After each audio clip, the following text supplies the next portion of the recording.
Well, we're getting you the latest video here of the Venezia International Airport. Here we're looking at the visuals on your screens of that latest bombing there, according to reports coming in. The Venezia International Airport right now being bombed. Now, this information we're getting as per the Ukrainian media that has put out this video here showing the ambush here on the international airport, here, Venezia International Airport, the latest target by the Russian forces. Here you can see the smoke billowing out there from the airport. On your screens you can see the impact of that bomb. We don't know how many people have died as of now, but all we know right now that the international airport in Venezia has been bombed at this point in time. We're giving our viewers minute by minute update of the crisis unfolding on day 11 of the Russian invasion here in Ukraine. And according to the latest reports coming in, the visuals on your screen, you can see how the international airport it has been bombed.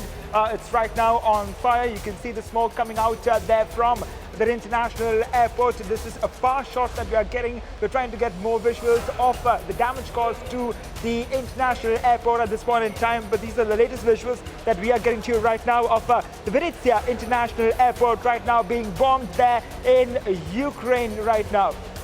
The latest visuals that we're getting to you right now. Remember, this is day 11 of the Russian offensive in Ukraine, and several cities have been bombed by the Russian Air Force, the Russian army going towards the capital, Kiev. The airport, the crucial airport, the key airport there right now, the latest target of the Russian forces, according to Ukraine, which has claimed, according to Ukraine media reports, claiming that the airport in Venezia is now a bomb. Now remember, this is an international airport, which was the latest target by the Russian forces. The Russian forces bombing the Venezia International Airport, and they have also targeted many other crucial infrastructure, and equipment of the Ukrainian army, as well as of Ukraine. And this is the latest visuals that we're getting for our viewers. The airport now being bombed, the Venezia Airport. The visuals on your screens of the impact of that bomb blast. Information that we're getting to you right now, the raw information about another missile being struck at the very heart of the international airport in Venezia. And remember, these were as per the claims made by the Ukrainian media. Priyanka. Well, yes, these are in fact the latest visuals that we're getting.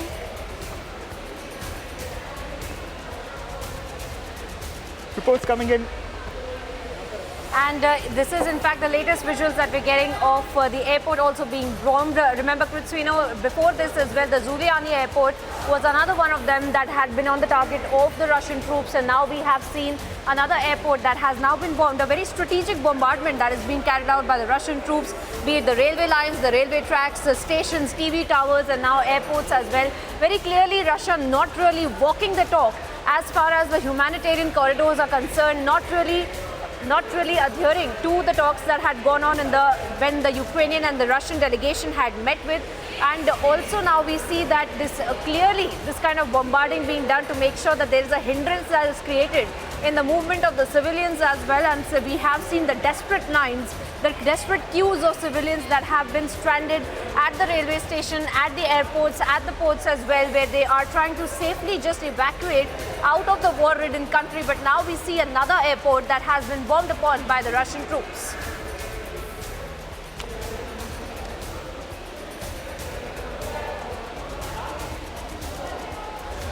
And Saurabh Shukla of News Mobile also joins us on the broadcast. Saurabh, we see this kind of sporadic bombing that has broken out across Ukraine. We have seen strategic bombing carried out by the Russian troops on airports, on train stations, on TV towers, and the latest being an airport that has also been targeted. What do you make of this coming in the backdrop of a humanitarian corridor that had been promised by Russia, Saurabh?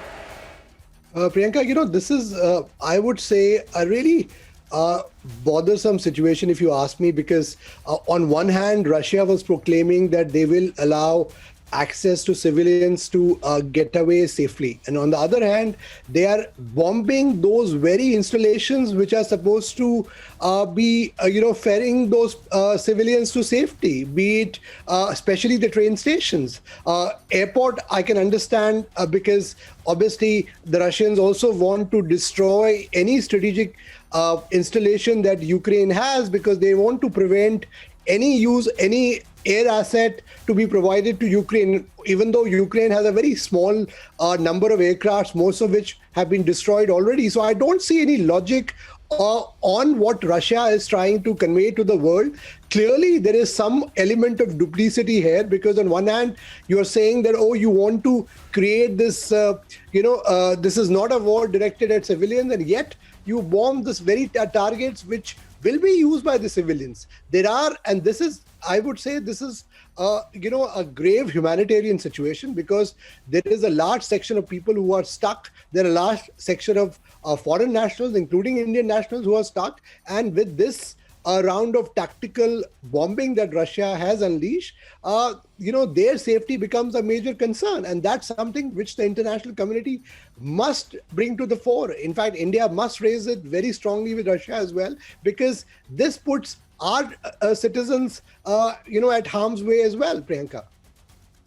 Oh, definitely, Saurabh. And we have seen these kind of attacks, very strategic bombings that are being carried out in the entire of Ukraine. And also this comes in the backdrop of several statements that are now being made by Zelenskyy as well.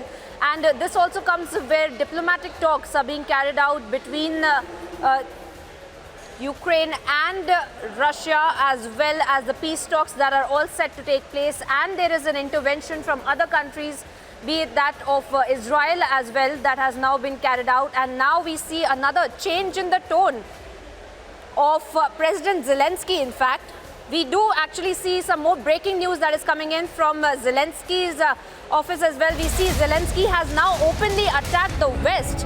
Now, if he says that if you do not close the airspace, you want to kill Ukrainians slowly, Zelenskyy changes his tone and starts attacking the West in this entire Ukrainian crisis, as Russia destroys another Ukrainian airport that has been destroyed. And we do see how Zelenskyy has, in fact, changed his tone when it comes to the entire Ukrainian crisis. Zelenskyy now claiming that it is the West that is also going to be responsible for the kind of collateral damage in the name of civilian lives that will be damaged as well. Let's listen into what exactly Zelenskyy had to say about this entire change in tone that we see from Zelenskyy in the Ukrainian crisis. And we do see how Zelenskyy has changed his tone. We had earlier seen how Zelenskyy had been talking about how the West needs to give them support, the West needs to give them more armor, the West needs to give more intervention in this entire Ukrainian crisis. And now he claims a complete U-turn that we now actually get to see from Zelenskyy, where he now says that if you do not close the airspace, you want to kill the Ukrainians slowly. And Zelenskyy has completely changed the tone and starts attacking the West as well. We have seen the entire controversy that have broken out over the no-fly zone, where he had Zelenskyy, of course, first had lashed out against the NATO, where NATO had said that there cannot be a direct intervention as far as the no-fly zone is concerned, and that would in fact aggravate the situation even further. And Zelenskyy has lashed out against the NATO, and now we see Zelenskyy also calling out the West, claiming that after Russia has destroyed yet another airport, there is the West, in fact, will also be responsible for the civilians, the innocent Ukrainians who are also losing their lives in this entire sporadic bombarding by the Russian troops.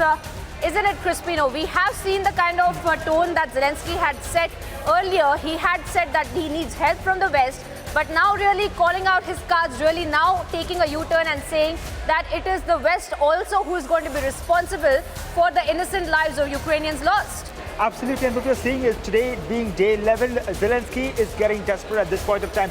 Earlier, he thought perhaps he could have sought help from the West and NATO, but clearly they have really left him in the lurch. And if you go to see his earlier statements, what he made as well, he has accused NATO that if they do not close don't declare a no-fly zone over Ukraine, then many civilians would be killed. Same as you rightly pointed out, that he also said earlier that if the West doesn't give them arms, then it could lead to a further catastrophe. And now he has really changed his game here. He's really played his cards very well. Now he's putting the direct blame here on the West, saying that blood be on their hands if there are further casualties here in Ukraine right now. Zelenskyy attacking the West openly, saying that if you do not close the airspace, you want to kill Ukrainians slowly. Zelenskyy changing his tone, starting to attack the West. Now he has accused the